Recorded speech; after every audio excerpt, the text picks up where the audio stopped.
আসসালামু আলাইকুম সুপ্রিয় দর্শক, চলে আসলাম নতুন আরও একটি রেসিপি নিয়ে। আমার আজকের রেসিপিতে থাকছে লইট্টা মাছের শুটকির বোনা।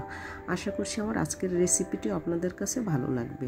রেসিপিটি যারা ফেসবুক পেজ থেকে দেখছেন তারা ফেসবুক পেজটি ফলো দেবেন, আর যারা ইউটিউব চ্যানেলটি থেকে দেখছেন তারা ইউটিউব চ্যানেলটি সাবস্ক্রাইব করে আমার পাশেই থাকবেন। প্রথমে চুলা একটি কড়াই বসিয়ে পরিমাণ মতো তেল দিয়ে দিলাম। চুলাটা অন করে মিডিয়াম করে দিয়েছি। 1 কাপ পরিমাণ পেঁয়াজ কুচি দিয়ে দিলাম। পেঁয়াজটাকে একটু ভেজে নরম করে নেব। 2 থেকে 3 মিনিট পেঁয়াজটাকে ভেজে নিয়েছি। এখন দিয়ে দিলাম মরিচের গুঁড়ো 1 চা চামচ, হলুদের গুঁড়ো 1/2 চা চামচ এবং ধনিয়ার গুঁড়ো 1/2 চা চামচ। এবার এই মশলাটাকে একটু কষিয়ে নেব। চুলার জালটা এবার মিডিয়াম থেকে একটু কমিয়ে দিয়েছি যাতে গুঁড়ো মশলাটা পুড়ে না যায়। এখন সামান্য পরিমাণ পানি দিয়ে দেব মশলাটা কষানোর জন্য এবং যাতে করে মশলাটা পুড়ে না যায়। এখন চুলার জালটা মিডিয়াম করে দিয়েছি আবারও। এখন 3 থেকে 4 মিনিট সময় নিয়ে মশলাটাকে কষিয়ে নিয়েছি। স্বাদ মতো লবণ দিয়ে দিতে হবে।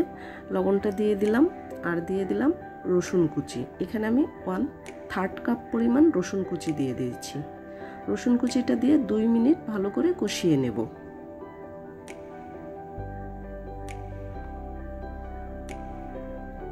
দুই মিনিট খুব ভালো করে কষিয়ে নিয়ে তারপর এখন শুটকি দিয়ে দেব। এখানে শুটকিটা আমি থেতু করে নিয়েছি। শুটকিটা প্রথমে আমি ছোট টুকরো করে তাওয়ায় টেলে নিয়েছি, তারপর গরম পানি দিয়ে ধুয়ে পরিষ্কার করে নিয়েছি 5 থেকে 7 বার। তারপরে শিলপাটায় ভালো করে সেঁচে থেতু করে নিয়েছি।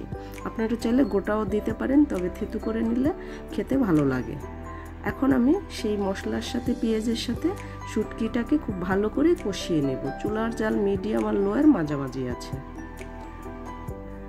এখন আস্তে আস্তে সময় নিয়ে একটু ধৈর্য সহকারে এই শুটকিটাকে কষাতে হবে।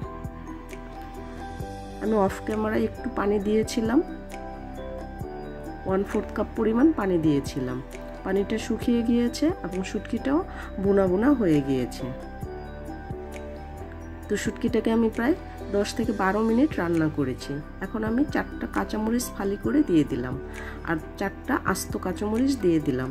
এটা শুধু সুন্দর একটা ফ্লেভারের জন্য। আরও 2 থেকে 3 মিনিট ভালো করে শুটকিটাকে ভুনে নেব। শুটকিটা বোনা হয়ে গেছে, আমি চুলাটা অফ করে দিলাম। রান্নাটা হয়ে গিয়েছে। এখন একটা সার্ভিং প্লেটে নিয়ে নিলাম।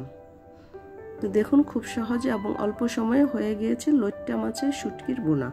আশা করছি আমার আজকের এই ছোট্ট রেসিপিটি আপনাদের কাছে ভালো লাগবে। যারা শুটকি পছন্দ করেন তাদের কাছে এই রেসিপিটি খুবই ভালো লাগবে। তারা একবার হলে রেসিপিটি ফলো করে বাসায় একবার চেষ্টা করে দেখতে পারেন। কেমন হয় কমেন্ট বক্সে জানাতে পারেন।